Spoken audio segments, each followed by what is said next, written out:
Robots Radio presents... Today's chat is brought to you by, well, all of your support.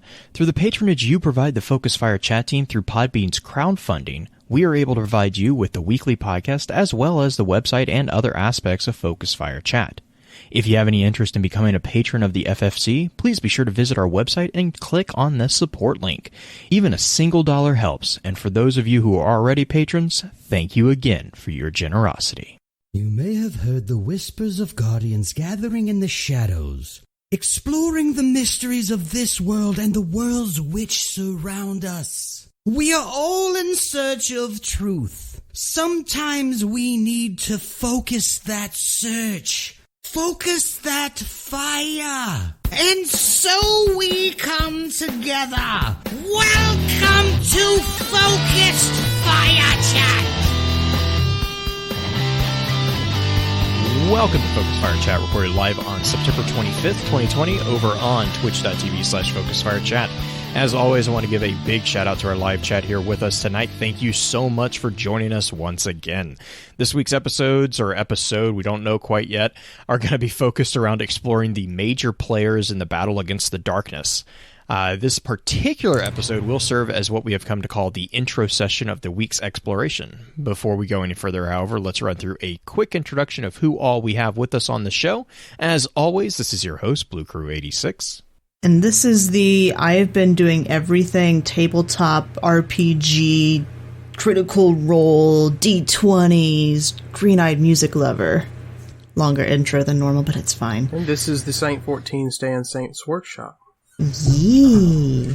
Our good friend Saint has joined us again. And actually, Saint, I kind of wanted to talk to you a little bit. We were talking about 3D printing at the beginning, and for those of you who are listening to podcast form of this, I am holding up a D20 that a friend of ours, Rhino666, who also does 3D printing, gave both Blue and I these D20s at Guardian Con last year.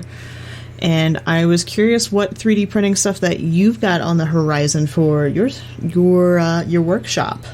So currently, I don't have any major projects going on. I have a kit for a Destiny 1 fusion rifle printing to go out to whoever wanted it, and then I am repairing my last big project because I received it back in 3 pieces, my Vexmith class. So that's yeah. I'm not gonna say fun. I can't even fake that, but it'll be all right once I get it fixed. And then after that, I'm not entirely sure yet. I have about 4 or 5 different files I'm deciding between on what I want to do. It's either going to be Titanfall or Destiny related, but I'm not sure. Okay. Can we kind of get a sneak peek of what you're thinking about working on, or as far as those options? I found 2 absolutely ridiculous options I could do if I wanted to really go overboard. I got a file for a Ronin Titan sword from Titanfall 2, or if I happen to just win a stupid amount of money where I can afford to do it, I would do the plasma railgun from Northstar, because that is the best Titan in the game. Don't come at me. That or Destiny related. I have a file for a Shaxx helmet. I really want. That seems like a standard one to do. And I really want to, because I really enjoy Shaxx. Or Traveler's Chosen. I really like Traveler's Chosen, and that'd be a nice simple project to knock out. So one that would be pretty thematic, considering what's come out fairly recently. It's been a week or 2 since the Traveler's Chosen quest came out. I believe so, but I'm losing track of time lately. So, yeah, I think we all have. When you have much of your daily life revolves around days of the week that have to do with releases within game, when there's not a release or there's a delay in release, it feels like time stretches a little bit. Yeah. I mean, I still have a job that rotates through, but I work weekends there. Yeah. So it's not a good way to structure my week around, really. So, and plus I would do a Hawk Moon because it's supposedly coming back in Beyond Light, but I already did it. I don't want to do another one. Yeah, I mean, I think Traveler's Chosen is a fairly simple, like, not simple per se, but like a straightforward one. I would be interested in seeing the Ronin sword, because I may have enjoyed playing Ronin a bit more than your railgun. Not gonna lie, the only reason I didn't choose Ronin is because in like my first 2 games of Titanfall, literally every other person was Ronin. So I was just like, I'm not doing that. And it's mobility. You gotta love the mobility. Yeah, but North Star has the same mobility and a sniper rifle, which I only use the Kraber in Titanfall 2, so it fits. I gotcha. So what else have you been playing since we are in kind of a lull for the game? So I have been grinding out For Honor. That is probably my second favorite game of this generation. And I know it's not going to get a sequel because it kind of flopped when it first came out. Well, I think there was still a good amount of people who were still covering it. I remember Mr. Fruit did a lot of videos on For Honor, and it just seemed like it was very PvP focused and not so much anything else. Yeah, they released limited time PvE modes, but it's really just PvP modes with bots playing the enemies. Yeah, it's definitely PvP focused. If y'all don't know, or if anyone in the chat doesn't know, it's basically someone said, what if we had a game where knights, samurai, and Vikings could fight? And that's all it is. Really enjoy it because the game itself has one of my probably the best, I'm going to say this, but it's probably the best 3D fighting game system I've ever played. I haven't played all of 3D fighting games, but out of the ones I've played, it's got a really good deep system compared to like Mordhau and stuff. Plus it balances this line between stylized and realistic character design. You know, like if you look at a picture of an actual knight armor, it doesn't look that cool, honestly. I mean, it looks kind of cool, but then they do the same thing in Rainbow Six Siege, where all the operators look semi-realistic. They're believable looking, but their abilities are kind of not turned up. I mean, they got a dude who literally just runs through walls. I mean, is it Tachanka? I can't think of his name. The dear Lord Tachanka. That's who it is. Yeah. Freaking. So, the funny thing is, he probably has the most realistic ability out of most of the people in that game because he just puts out a big machine gun and a giant shield. Which I don't know where he keeps that, but who knows? But I just remember, like, you watch Man at Arms on Twitter. Yeah. He loves playing Siege 6, and so he memes constantly in that game, and Tachanka is who he loves to meme with. It's a game I regularly revisit. And then I realize I'm terrible at it, and step away. So, We've had a few people around ask if anybody in FFC has played Among Us, since that is the hot game at the moment. And I know that Blue has not. I have. Have you played Among Us at all, Saint? Yes, I've played it a couple nights. I haven't gotten to play a ton of games yet, but it's more of just whenever I find a group. Yeah. It's a lot of fun, but I'm not playing it a ton. Clue in space. That's what I think of it as. It's like, I almost cursed on it. Space opera. Clue. Yeah, I played 15 games of it and haven't gotten imposter a single time. Wait, no. I got one round of imposter. Oh, man. One round of imposter. Okay. And I was playing on a laptop and I was struggling to hit the kill button. So I killed exactly 2 people before I was voted off. I killed one person right in front of another person because I just got frustrated and they were about to win. And whenever they called the emergency meeting, he voted me because I was walking weird. He apparently didn't see the person I killed right in front of him. So, and I got voted out for walking weird. So, yeah, the one time I played imposter, there was somebody in the chat because I was doing the text-based chat. Same. And they were trying to vote me off pretty quickly, and nobody would believe them because I only said one thing the entire time. It's like, oh well. It was fine. We ended up winning. It was fun. I don't know how many mind games I would actually be able to play, especially if we did a voice chat on it because I am not a great liar. I can do it, but I tend to give myself away. It also depends on who anyway. we have in the voice chat. Because if it's Ben and I playing, it's going to go sideways very quickly anyway.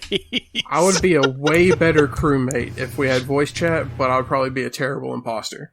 Because there's so many times where like I catch someone in a way that's hard to explain in that short text chat. Like one time I was watching cameras. I watch cameras all the time pretty much. But I saw someone go in a room that only had one exit and they never came out.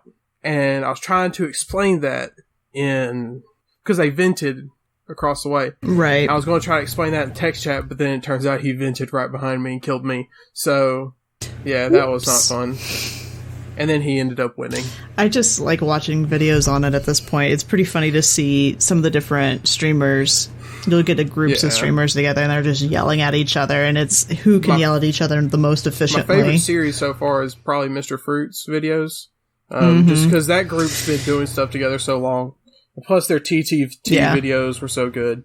They already have been through this kind of game, so they all have specific ways how they play these games, and it makes it so much more entertaining.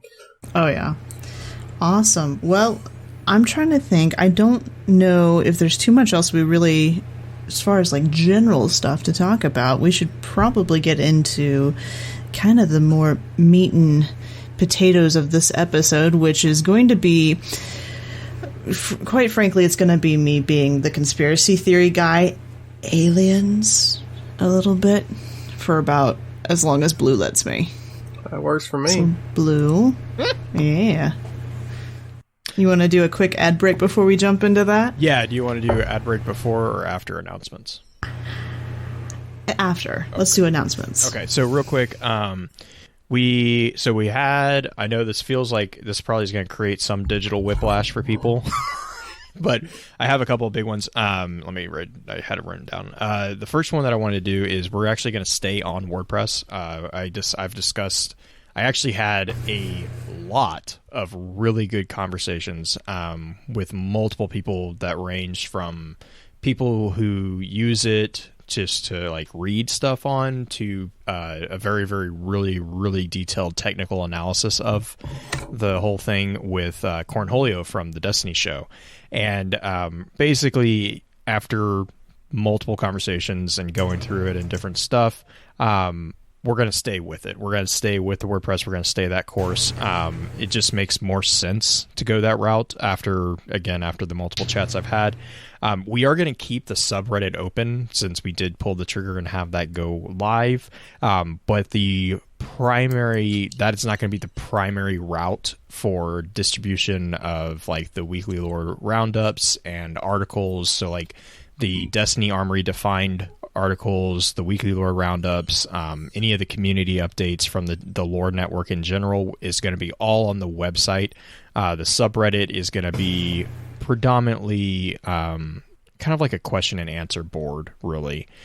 We do have a new layout of the website. I've redesigned the focus of the website. I think it does a lot more justice to what we're actually trying to do with it.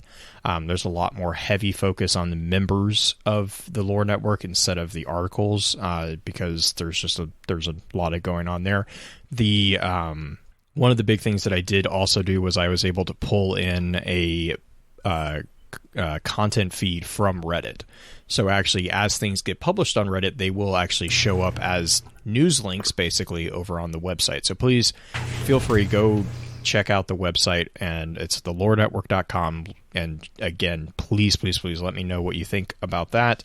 If there's anything I can do that you want to see, like I have our summary of the Destiny timeline. I have that more prominent. I have I'm going to start trying to do the dialogue stuff again. I've got the tools that I was using to do that working again, so I'm going to start trying to collect those. I have the Rolodex of all the light bearers from the Destiny universe that I have. I might try to put that on there as well. So there's a lot of different resources that I think I can get in there, but I want to know if that's of interest to people. So just let me know. Also, just a quick, let me see. Yep. Also, my second one was just a quick reminder. We do have actually a sponsor link to Loot Crate. And the reason I bring this up is because Loot Crate is doing, so they did a Halo themed one, the Legendary Crate, which is like a very specific focus. That's kind of their new thing, is they're doing specific focus for like quarterly loot crates. They announced, I think a month or two ago, that they're doing a Destiny one. So if there's of any interest in that, hit up. I have the link in our live chat right now. I will put the link in the show notes as well. Currently, our show notes are still going to be predominantly housed on Podbean. I am trying to think if there's a better way to distribute those. I don't know how many people use the show notes, so please let me know if there's a preferred method as well on that. But I'll put the sponsor link over there on the show notes currently on Podbean for that. If you are interested in buying it, it's not anything extra. What it does is it kicks back. It's basically the standard sponsor affiliate link. You use the link and then they give us a portion. Basically, it's nothing extra for you. But yeah, basically a big thing for me is let me know thoughts on the new site layout. I love hearing feedback, whether it's criticism, whether it's keep doing it this way. I don't care. Because when I hear stuff, that's how I know that it's actually being consumed, or it's needing to do something better. If it's like, this is stupid, you need to do this and this and this, please let me know. We will redesign whatever we can to make it easier for you guys to use, because that's the entire point of it. But yeah, that was the two big ones that I had. Cool. Well, let's do a quick ad break, and then we'll get right back into it. Have you ever wondered how deep the Elder Scrolls lore rabbit hole goes? Have you got a grasp of the basics and want to find out more about the universe? Written in Uncertainty is here to help you. We'll be mixing in philosophy, theology, and whatever other theory is useful with Elder Scrolls texts to untangle some of the biggest questions in the series, like what are dragon breaks, how does Chim work, where did the Dwemer go, and more. Check us out at writteninuncertainty.com or find Written in Uncertainty on any podcatcher. Thanks for listening, and catch you later in the Grey Maybe of Tamriel. Okay, bear with me. I paint a picture for you. Imagine a cosmic chessboard where players of light, players of dark, and rogue players, gray players we'll call them, are in between, all vying for different positions on that chessboard. But when you look at it, the only ones you can actually see, at least fully, are your white players and gray players. Right now in D2, that's kind of where we're at, because we are dealing with specifically the fact that a lot of major players have been positioning themselves for this final cosmic battle, quote-unquote final cosmic battle. But we also have Zavathun, Callus, a few other players that you're just like, okay, I'm not quite sure where you're at. So it's been a long time since we've seen some of these players and how they're actually interacting, and I really wanted to do an episode where we just kind of break it down. Where's everybody at? Where was everybody the last time we saw them? And if we have any information about where they're going. Seems like a pretty convoluted. It is. It's a convoluted little story, but for both Blue and Saint, for this episode, if you guys want to help jump in, you're more than welcome to. If you also want to be like, hey, I have questions on how you got this and how you got this connected, please do that. I realize that this is a really weird topic, but we're going to cover a lot of different players from particularly the light side or the gray side. And it's going to start with who's talking to whom at this point. And the first grouping we have is Drifter and Eris, obviously with the Banterite contact. We have Eris, Ikora, and Asher, Marasov and Osiris, Marisov and the Exo-Stranger, Zavala and Ikora, and then Zavala, Anna Bray, and Rasputin. Are there any other ones that you guys can think of who have been chatting together or have interactions together that I've kind of missed out on? Osiris and Saint 14. Yeah. I mean, I'm just saying because we have the primary reason I say that is because the drops that are going to be relevant to the Festival of Loss, we got 3 entries. All 3 of them are about the 2 of them. Now, it's not like a huge revelation on the story, other than, in my opinion, confirming some inferences. But we won't go down that road. Candy corn is a thing. It's so cute. Candy corn is a thing. It's so cute. I remember when I first read that, I was like, oh my god, I can't wait for Green to read this. Wait, what am I missing here? So, in the new cards, there's been... She's like, since I'm just gonna break out and talk about it. It's fine. Saint 14 and Osiris have been a thing as far as, like... Either really, really close friends or more than just friends. And the new cards for Festival of the Lost kind of make it could be taken either direction. Okay. There's a moment where Saint 14 basically tells Osiris that he is going to eat the candy corn. Like, he forces Osiris to eat the candy corn, which is hilarious. Yeah. It's so cute. I don't know, which do you like? I have it highlighted. Which do you like more, it for the live lore chat. entry or Eris Morn and the Pineapple? Oh god, that's hard. They're both really cute and funny. It's just the pineapple story. They've been doing a lot more of those recently, with the Eris and the Pineapple, the candy corn, Ashemir and the Titan bringing him just like drinking alcohol when he asks for isopropyl alcohol. They've been doing that a lot more recently. Yeah, there's been a lot of tongue-in-cheek and humor, different kind of humor than there's been in a while, it's nice. It helps lighten things. I think with Saint and Osiris that they're not... The problem I have with Saint and Osiris is that Osiris specifically has he's been moving towards this ending conflict, right? Like, he's been working with Marisov, he's been working with various Guardians on preventing the big collapse in his mind. But Saint doesn't seem to have that drive as much as just being a vendor and being back and being happy again. Like, there's not a whole lot of depth to what he's doing now that he's out of the Vex network. He's very much waiting for it to appear in front of him. I mean, that's kind of how he's always been. I mean, I do think he would go and find someone fight when there's no one right in front of him.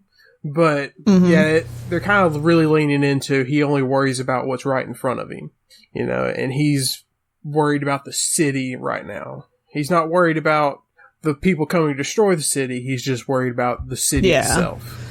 And he did talk about how he's gone down into the city and seen the laughter and happiness that's down there, so...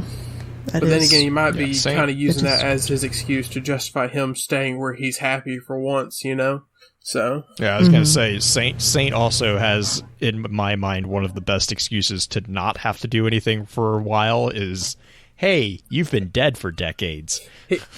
Come back and enjoy life for a while. Well, I mean, even then, before he was dead for decades, he was fighting Vex for untold amounts of years.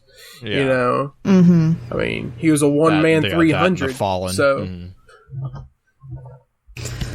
Yeah, as far as Saint goes, I think there is opportunity for him to go and be a part of this a little bit more in depth as far as where everything's going. There are snippets of what he could be moving towards, because there was a whole talk about him possibly becoming the next speaker, right? Like, that was a theory for a while there.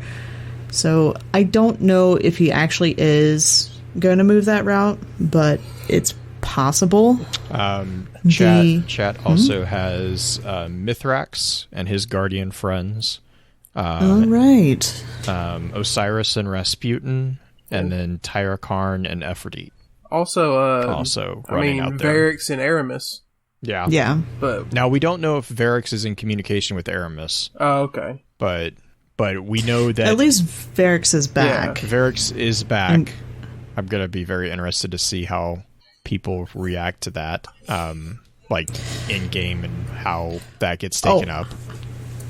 Have you seen the Twitter argument on this? And it's one of those self-fulfilling problems. I'm hoping it's on the point that I think it is. It's the same point as Uldren. Well, there's that. It's kind of that, but like there was a guy who was like, "That's Savathun," which I'm like, "Oh, no, okay." No, but the reason why he said that is because there's no clicking in Varix's voice actor. There's not the same vocal pattern, nor the same speech pattern. He did speak a lot words using. I remember him speaking. But. Yeah, dancing. I'm on the same page as dancing's looking forward to Varix's non-apology tweet. Well, the whole area. If everyone remembers, Varix is the reason the prison had a riot that led to Cade getting shot. I'm sorry that you feel bad that Cade died. That's what he's going to say. Yeah, it's like he shouldn't have been there. Yeah, Varix is just. Oh I'm God! sorry, your friend I'm interested. died. What's that? Black flag sorry, in chat. Your friend I'm died. sorry, your friend died. Oh God! I'm sorry he died in a freak accident I had nothing to do with. I mean, people are already headhunting anybody who has any positive things to say about Varix. It's just like what happened with Uldren. At least with Uldren, you could tie a direct line. Varix didn't know Cade was going to get called there. Varix didn't really know what was going to happen after he let people out. He was maybe thinking, just they'll disperse and a few prison guards would die. He wasn't expecting to call the Hunter Vanguard there, and then the Hunter Vanguard to try to fight all 8 barons at the same time, and then pull out his ghost in front of a sniper. So... Yeah. So where do we think Mithrax is at this point? Like, Mithrax, last time we saw him was the 0 Hour mission, correct? Like, that was the last time I remember. Didn't we get a card? Was there any lore on him? Well, the card doesn't say where he is. It just says he's, like, in a ship with his guardians. Or was that before 0 Hour? I think that was right before 0 Hour, because I think that was during 0 or that was him deciding to go there without his 2 guardians. Because the guardians were like, "Do you trust them?" Yeah. So we basically don't know where he is, because he just probably wouldn't just hang out at his model's still there at the farm if you have the quest. But did the whole thing with Truth happen after 0 Hour, or was that before 0 Hour? That was Season of Opulence, and I generally don't know. Because that's when we literally stole candy from a baby. Truth came out afterwards. We literally stole candy from a fallen baby. Give me that! Give me that rocket launcher. Okay, so Varix. What if Varix and Mithrax become buddy? There's no instance. There's no lore or anything like that. But I hope they're at least rivals first. At least, yeah, I see Mithrax as being in opposition to Varix, to be honest. You think? Yeah, because Varix has claimed Kel of Kells.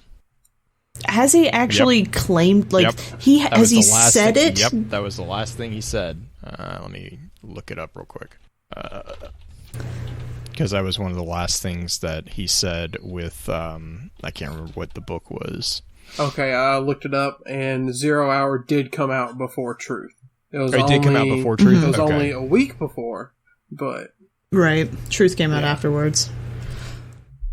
As far as... I'm trying to think some of the other ones. You said Mithrax, you said Varix. Who else did you say, Blue, or chat say? Tyra and Ephrodite. Tyra and Ephrodite. Ephrodite hasn't really been heard from since she went back to her colony, has she? We don't really know. Oh, okay, so he doesn't say Kel of Kells. He says, "I become Varix the Kel, House Judgment Envoy to the Elixni people." Okay. One point of order. how can you be a Kel if you have nobody else in your house? I mean, does that automatically make you a Kel? Doesn't that automatically make you the... But Varix also has the Elder Cipher. That's another thing that you have to remember with it. Like, he has... Also, he has all the tools. They might go the route of Varix will recognize someone when he... Like, if someone comes along, like Mithrax or something that can be the Kellikels, they might play it off like Varix will recognize that he's that person. I could see that. And then he will relinquish it. You know, he won't fight someone he thinks is worthy of it. So they might go that route to avoid Varix coming across as a bad guy. Yeah, because that was his entire bone to pick with Skolas, was he wasn't worthy. Yeah. Right. I wonder what it requires for somebody to be worthy, but... I just basically honor. Like that was his thing for Skolas, was Skolas killed innocents. And that was the final straw for Varix. Dregs eat children too, civilians. So I mean... But I guess none of those were Kellikels, but... Well, no, but wasn't that House Devils though? Yeah, like the ones back on Earth. Well, and that was the Boogeyman tale. But with the thing with Varix and Skolas, it was the slaughter of the awoken civilians, where Skolas actually, instead of going after a military unit, he actually targeted civilian structures and actually like massacred innocents who were not involved in the fight. And that's when Varix was like, no, like I can't, that's not, I don't accept that. That's when he betrayed him to Mara. Okay. That makes sense. The last time Ephrodite was around was during the last bit of the Iron Lords type thing, right? Like she left after she was done being vendor for Iron Banner and went back to her colony. Well, as far as we know, yeah. The only thing that we've the stuff that we've seen from Ephrodite recently has not been current events. It's been memories of her things. like killing Satan and stuff. Yeah, she was involved in it would the be Red interesting War. If she's out there, if she's out where we're at, because we don't know where that colony is. Correct. Do we? We know that I think it was the outer planets, the outer system. So it would be technically, that is a very, very large space. But, I mean, technically it would be in the zone that Europa would be.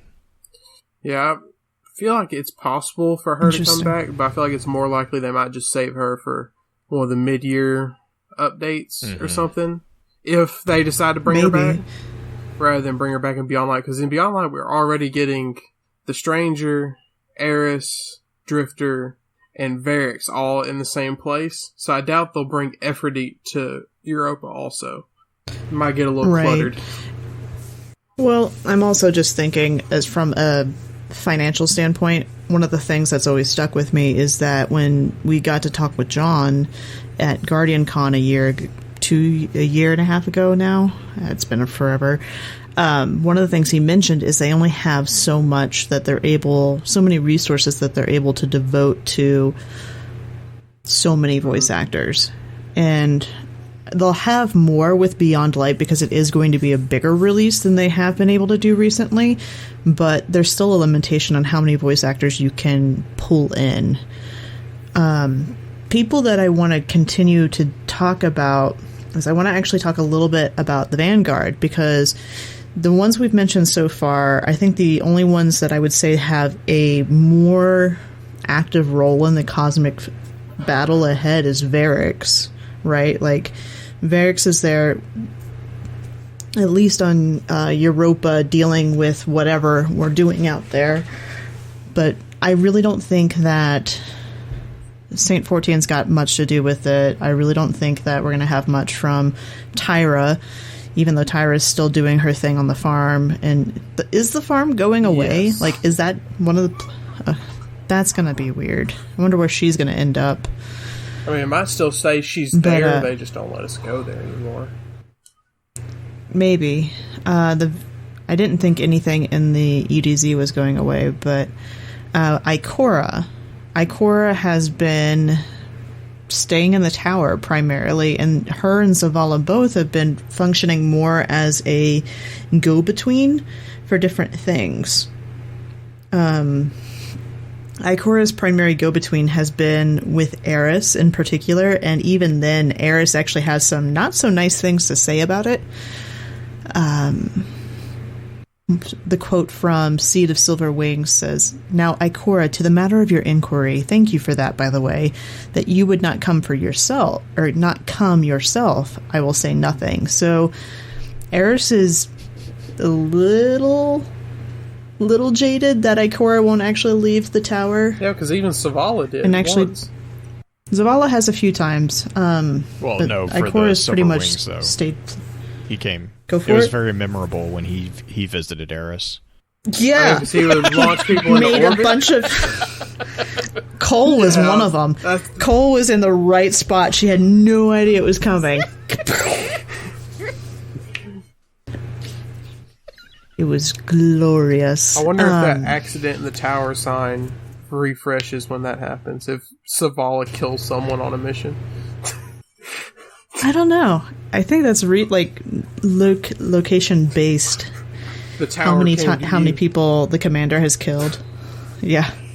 There you go. Zavala stayed in the tower. There has been a meeting called for the consensus, which has been interesting. Have you guys read about this in Hollow Words? It's the I think it's a fusion rifle. I haven't read that one yet. No. So there's a meeting. It's in the show notes for us, so if that link is there if you want to check it out. But there's a meeting of the consensus, quote unquote, which granted, consensus does not have the speaker anymore, so is it really consensus? Don't know. But there's future war cult, Dead Orbit, New Monarchy, Zavala, and Ikora. And Ikora and Zavala are explaining what's going on in this upcoming battle and what will be needed. And some of the things that are needed is basically Rasputin. Future War Cult is actually going to allow Rasputin to... Oh, that's right. That's right.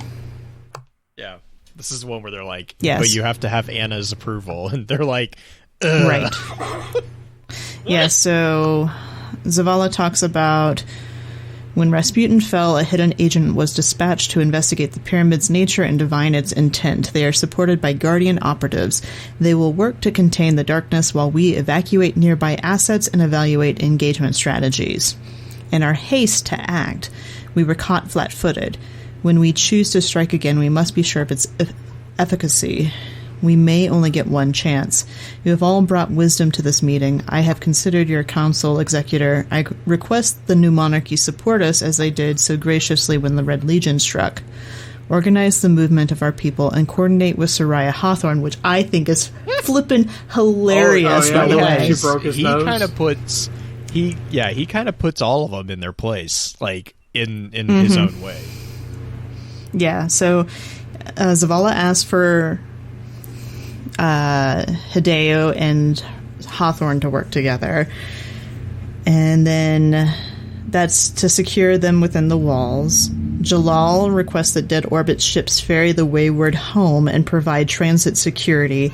In return, you will both be granted full access to the Vanguard's Luna site resources, which that is interesting as well, meaning that they get moonside resources. Right, and the other thing there is the executor is actually beholden to Soraya, which I found interesting. He has to coordinate with Soraya, so Soraya actually has kind of a position of power over him. And then also, that's the interesting thing for the Dead Orbit piece is that he's actually having Dead Orbit bring people home. Keep in mind that's the exact opposite of what Dead Orbit wants to do. So I mean, like, Zavala's kind of pulling rank on people here, and I really liked it. Yeah, he stopped asking and started telling. Yeah, because for a while they were making Zavala seem like he wasn't the commander. Yeah, he didn't they were just like, oh, Zavala says, oh, let's do this, and everyone's like, nah. And then he's like, okay. And then like that John Mulaney skit. Yeah. Okay. No, we're gonna go hunt. There's still a little bit of pushback. Yeah. There's still a little pushback from both New Monarchy and Dead Orbit actually is not. Looks like Jalal's actually pretty fine with it. Of course, Hideo's like, a late invitation, but acceptable. But it seems like, okay. Dead Orbit, like earlier they said, like, well, the time for our plan is past, so whatever y'all say, we'll do. Yeah. Yeah, which is great. How Future Lakshmi 2 is just like, I don't care, let's do it. Just get the guns. Yeah. So Lakshmi, Future War Cult, says Project Stronghold will require additional... Zavala's saying this to Lakshmi. Project Stronghold will require additional printings. Ada 1 has agreed to lend her equipment and expertise to assist in this endeavor. Is this satisfactory? And then Lakshmi says, our forges are ready and eager. We request to assist the Bray in evaluating damage to the war mind. Zavala says, offer the help. Anna will accept it, I'm sure, so long as you defer to her oversight. This Lakshmi's like, we don't defer. Yeah, Lakshmi is like, her standing is tenuous. We believe it amicable to offer partnership, not support. Which Zavala, you may suggest as much. Zavala's like, kids, figure it out. Yeah, I read that passage. Good luck. luck. Like, Future War Cult got away without having to get softly scolded, but then this happens. Right. Right, and it's kind of nice with the fact that everybody's working together. Like Ada's not necessarily going away story-wise, even though Black Armory is disappearing. She's going to be helping Future War Cult with these printers, essentially 3D printing more guns, as well as trying to figure out what's going on with Rasputin, which is nice that they're involved in it as well. My favorite faction, Yeah, work with my favorite NPC. Let's go. Yeah. Speaking of Exo Stranger. Leaving out anything from the trailer that we know that's coming with us dealing with her. The last time we saw her physically was in the tower back in D1. Mm-hmm. Because they edited her out of the New Light mission, right? Correct. Okay. Like, she's been gone a long time. The last mention we have of her, or at least hint of her, was from Mara Sov back in Mara's final week. That was tenuous at best, too. Right, but it's still it's not really as tenuous as you would think, considering the line that Mara uses, and I transcribed that in our show notes as well, because she uses the line with, a side should always be taken, even if it's the wrong side. Right. That is a direct quote from the Ishtar library mission, if I remember correctly, from D1. Yes. So there's at least that connection with her. So we know that she's been working in the background. We just don't know what she's been doing. So her placement is, as far as where we know she's going to be, on Europa. But as far as where she lies in the battle ahead, I think that's still a little bit up in the air, considering that she's throwing in a little bit with Mara. Because Mara is still somewhat of a tenuous ally. Yeah, like it. Mara's definitely gives off the vibe she's gonna do the same things, kind of Drifter, where she's just ensuring herself, but we're not 100% sure yet.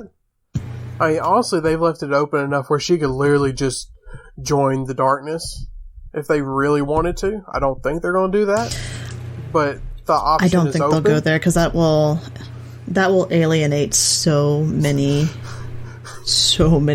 players.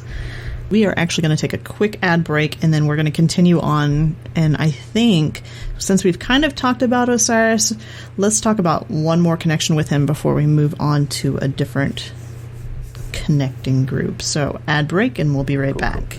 Tune into the Spinfoil Theory podcast for questions. Who is an orc? Who's an orc? What is an orc? What is that? For queries. Did the Hive really just body shame the Vex into changing their frames? For special guests. All the guests. For Spinfoil Theories. Mara Even Levante Sov is Sabathun. The Spinfoil Theory podcast, insert information here. So why you didn't give the information? Give the information. Spinfoil Theory is available on Spotify, iTunes, and Podbean. You can also get us at Twitter at Spinfoil Theory and or spinfoiltheory@gmail.com. Okay. Osiris, besides his cute little being force-fed candy corn by Saint 14 in Festival of the Lost, if you haven't seen this card, just go look at it. It's adorable. We know who is in charge of that dominance in that relationship as far as friendship goes, or if you're a purveyor of, there's something more going on there.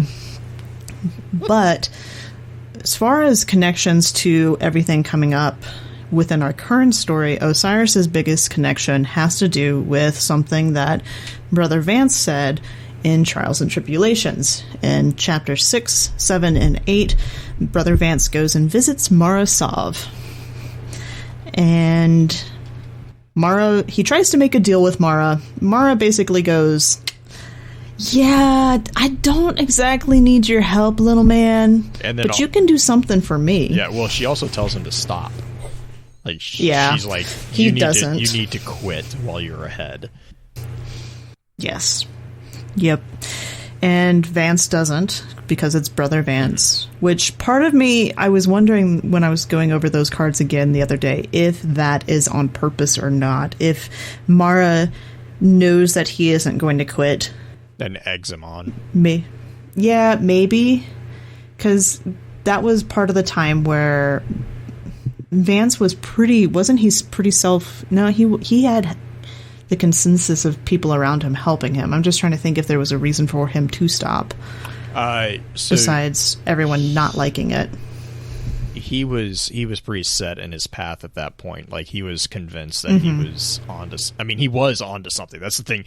It's like, Vance wasn't wrong. It's just both Mara and Osiris both are kind of like, you don't understand the powers that you're playing with, and you're gonna cause more harm than good if you keep going down this path, basically, is what I kind of got from it. Right. Vance was like, he knew enough that he was being dangerous, if that makes sense. Like, he knew just enough to actually cause damage, which is more than most people, but he did not understand the scope of what he was kind of poking. And so Mara and Osiris are like, you need to stop. Like, do not wake that bear. Like, that is something we don't want to wake up right now. I did hear one crazy theory about the whole death tones from the lighthouse. I was listening to Destiny Down Under the other day, and did y'all hear their theory about it?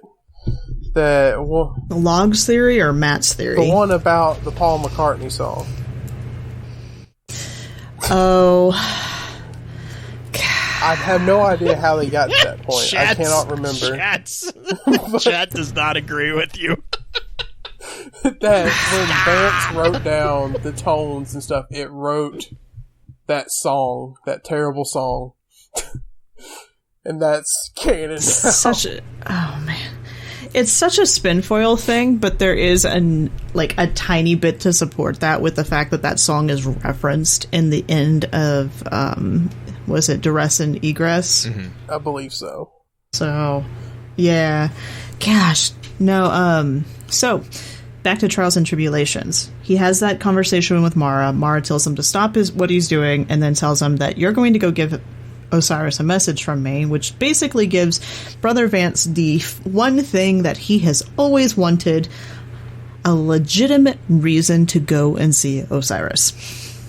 Because Osiris doesn't want anything to do with them. And that message is to plant the seed. Fun point of order about these cards, specifically I believe it is in chapter 6, there is a call out of being air vents in this location where he's meeting the queen. There are no air vents in the Dreaming City nor in the Throne World, so it's very likely that Trials and Tribulations takes place either at the Vestian Outpost or on one of Mara's ships. Most likely the Vestian Outpost. Yeah, I would agree with with that, because the Vestian Outpost is the gateway to the rest of the reef. And Vance was there already. Vance had already been out there for, or not Curse of Osiris, but the Trials of Osiris originally, when he was the vendor for that. Right, and that's where the Trials and Tribulations gets a little wonky with timelines, because it's like, when did that meeting actually happen? I think it happened before Taken King. I think it happened before TTK, because he had a physical audience. Which also points out a couple different interesting things, because Osiris didn't have a seed until very recently. Do we know that? Well, he had to get the information from Rasputin, didn't he? Rasputin, yep. He got the information from Rasputin, and that was the cutscene that he stormed in and got all grumpy. He's like, I know, I don't approve of you. Like that whole cutscene, which was, oh God, what was that? It was a couple weeks before Season of the Worthy, I believe. Yeah. Okay. Yeah.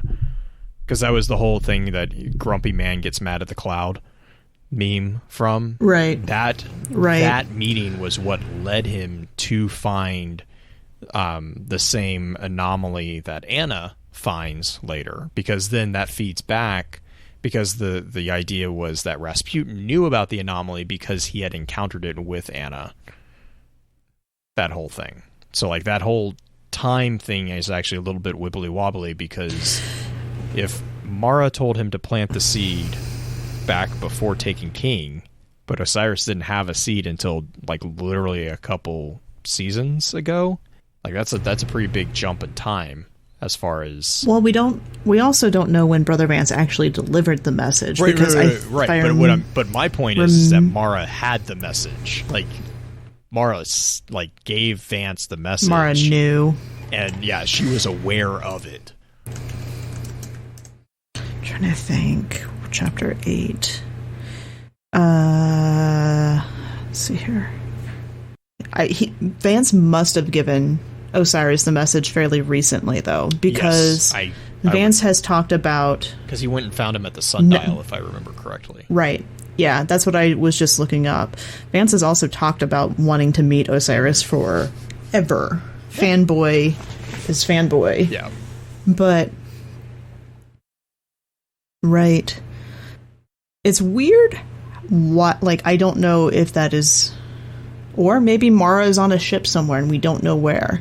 Like, that's the other option. Mm-hmm. Because that air vent comment in Chapter 6 really kind of throws a wrench in everything, timeline-wise. I agree. They could be very, very far apart, but I don't know. Yeah, I mean, Occam's razor would argue that it's her on a ship somewhere, and it's recent. Right.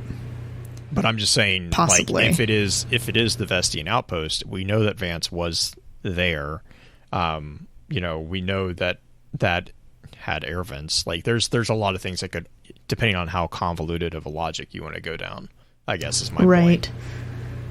I mean, Black Flag is making a point in chat that Mara does have dreams of her future, which is true. She's done it a few different times. One of them being her death by orcs, another one being the fact that she's going to meet the Exo Stranger. Yeah, and Dancing is also making the point that there's a Grimoire card, Disciples of Osiris, from Feora to Vance that says, if they know of the trials, the tower will not suspect your other motive for dwelling so close to the margins between light and dark.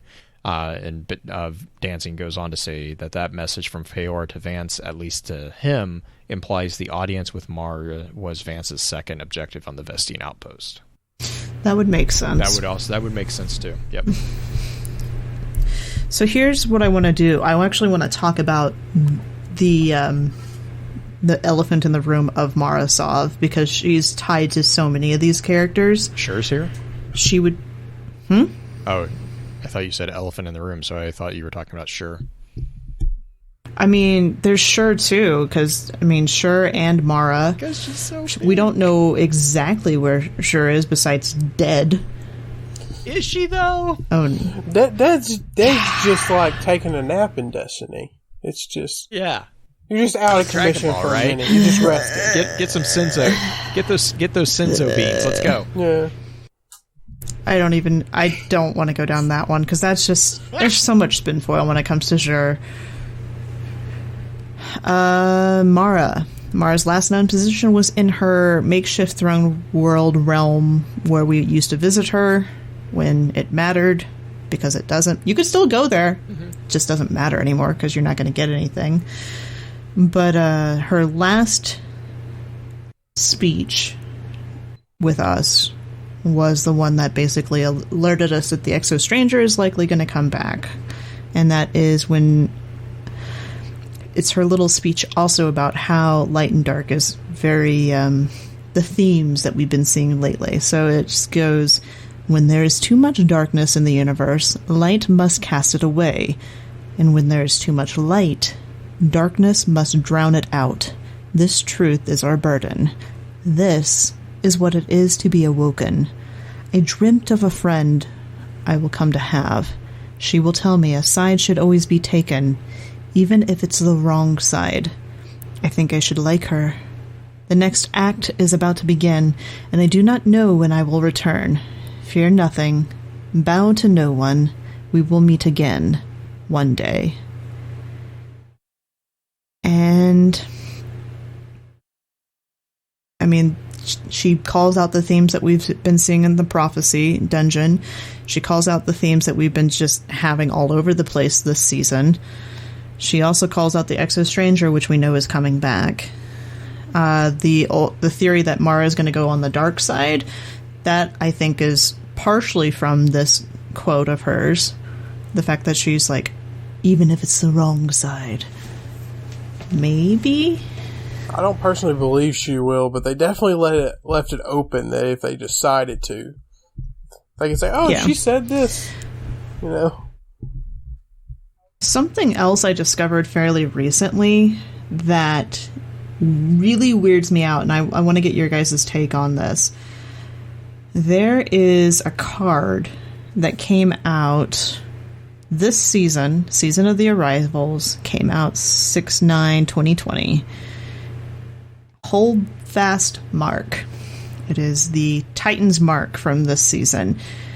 It has a story tied to Julian and Uldren when they went to the Black Garden, and it's bizarre in so much that it has to do with Julian talking to Mara about the trip and basically getting not berated, but a stern talking to from Mara about the whole thing.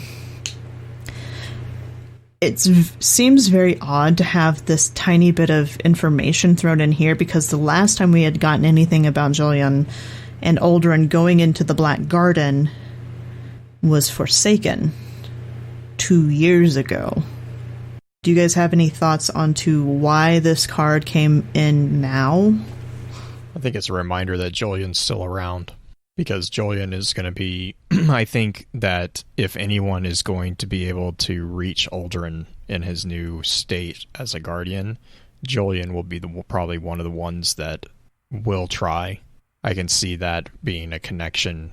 Now, not to say that Uldren's going to remember, because we also have previous encounters with the Awoken meeting guardians, and then like the guardian has no idea. Like, I can't remember his name, but there was a guardian who didn't even recognize his own daughter. But like Julian is saying, you know, in this card, he's like, he refers to Uldren as his brother. He says, you know, he saved my life more times than I can count, and not just in battle. He saved me from despair, from self-doubt. When Laviska died, when my world was crumbling, he saved me from myself. So I can see Julian trying to do the same to Uldren, you know, especially if Uldren, as, you know, the Crow or whoever he becomes in the Guardian with the blank slate that he has, you know, he goes on to say that Uldren is my brother.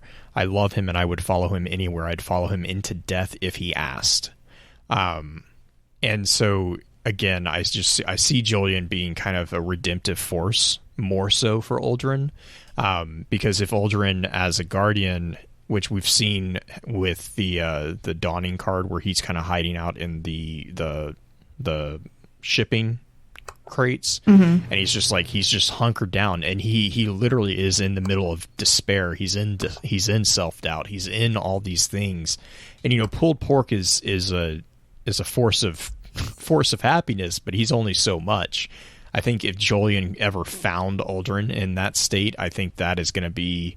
I see him being the road back to having Uldren as a major figure, because he will try to save him in the same way that Uldren saved him. Like, he will try to return that favor.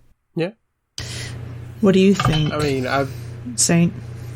That seems like a pretty likely option. I'm not 100% sure if they'll show Jolyon, but they might just be throwing this card in just to have Uldren fresh in the mind in case they decide to have that cutscene that people have been sharing since before D1 was released of Uldren in the Cosmodrome. There's many people speculating that he's going to be part of the new base campaign, I guess, for new players. That they might just be keeping Uldren in people's minds because he'll appear in the Cosmodrome. Jolyon seems like the best bet for leading Uldren back into being around people, pretty much. Because every other way I could think of with Uldren, it would still be kind of forced, or would take a lot of explaining on why that person would be with them. Because before what Blue explained, the main way I could think of with the characters that they're talking about is maybe having Uldren, like have Savala take Uldren under his wing or something like that. Maybe. Possibly. But that would be a hop, skip, and a jump away from where we are now. It puts Savala in a pretty difficult situation as well. When you foster somebody who has the face of someone that many people tend to hate, you don't get looked at in a very nice way, unfortunately. Yeah, but the way they portray Savala as he doesn't make popular decisions, I could see him.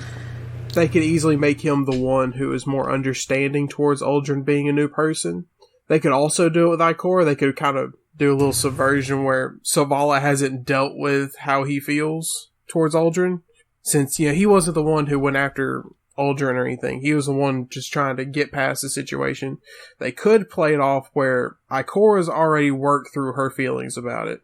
And she takes care of Uldren, and Savala's the one with the problem with it because he hasn't dealt with any of what he's been through. He's just been pushing it to the side. I have a job to do, sort of thing. Yeah, but that would be a lot of legwork for that story, I feel like. This is true. I mean, it could be something brought up. We don't know what's going to happen with that until it happens at this point, so where we're at in the episode, I think we're going to go ahead and wrap up the introduction episode, which for those of you ready for the advanced episode and live chat, or for those of you who are in the podcast form later, we're going to dive into Eris Morn, the Nine, and Drifter, because those three are very, very, very much so more involved than anybody else at this point, including Marasov. So look forward to that episode in your feeds, and for those of you who are in chat, once we get back from break, you'll get to hear that. But final thoughts for this episode of where we're at so far. Blue? Dancing, I'm going to give this over to Dancing, actually. He says that I think they brought this up to be reminded of the Black Garden, especially since the Stranger was originally the one pointing us towards it. It also works in as a tie-in for the announced meetup between Mara and the Stranger. So that's a really good thought as well for the Jolyon thing. There's also a card, and I don't remember which one it is, and I read through it yesterday, that mentioned that the Black Garden had the original tree. Okay. I'll have to see if I can dig for it again. I know what you're talking about, but I can't remember the name of it. Any final thoughts for you, Saint, before we take a small break? I'll try to find that card later. No, not that I know of. Cool. Shoutouts? I'm gonna take it. I'm going to give a shout out to Green, because if you haven't guessed by now, she did all the show notes on this one, and it's an amazing, amazing job. So I really appreciate her doing that. And making it where we actually have an episode tonight. And then also my other shout out is for Cornholio from the Destiny show. He gave some really, really good information about the website situation and actually showed me how to use a couple different tools that I was not aware of, which actually helped kind of guide a more logical decision on what we were doing with that. So a really big thank you to that. Saint, do you have any shout-outs? No. Well, what Blue said about Green putting the episode notes together, because I tried researching it and that was hard. Yeah, I felt like the aliens guy a little bit, or is it The Office, the guy that has the sticky notes and the papers pinned, Sunny in Philadelphia. red tape? Yeah, Sunny from Philadelphia. Yeah. Okay. Yeah, I felt like that guy. I really, really wanted to see if I could find... I have a whiteboard that would take up a good portion of the wall behind me that I could just do that with, and I was really tempted to buy a poster board or do the whiteboard wall just so you guys could see what's in my head as what's going on, because it's a little crazy, and you're going to hear, I think, a lot more of that once we get into this advanced episode. But when you told me the topic for this, I thought you meant like we were going to do a checkup on everybody. Oh gosh, and then no. I saw the show list. I was like, okay, thank goodness. 'Cause I was starting to just write down bad one sentence explanations of everything, so I would at least be a little funny about it, because there was no way I was going to be able to figure all that out. Oh yeah. No, it's been interesting. I thought about trying to do everybody, including like Callus, because he's going to play a part in the future, so we've been led to believe, and a few of the other like slightly darker characters that are out there besides Zavathun. But I decided to just stick with the light side because it's a little easier to see where we're at compared to where everybody else is at. We're likely to actually deal with in Beyond Light, not like way later. Yep. But Blue. Well, as always, I want to thank you for your time, and until next time, remember, with wisdom we conquer, stand strong, stand tall, and keep exploring. With that, we'll begin to wrap the chat up. Thank you again to those over on Twitch for coming to spend your evening with us. If you'd like to join us for the live streaming of the episodes, please be sure to give us a follow over on twitch.tv/FocusFireChat. Links to all our episode archives can be found at www.thelorenetwork.com. Please be sure to email us at focusfirechat@gmail.com with any comments and or questions for the team concerning the podcast, and let us know how we're doing by giving us some feedback and a rating over on iTunes as well. So until next time, focus your fire and may your light shine bright. You've been listening to a Robots Radio podcast. Smart shows for interesting people. Check out all the shows at robotsradio.net.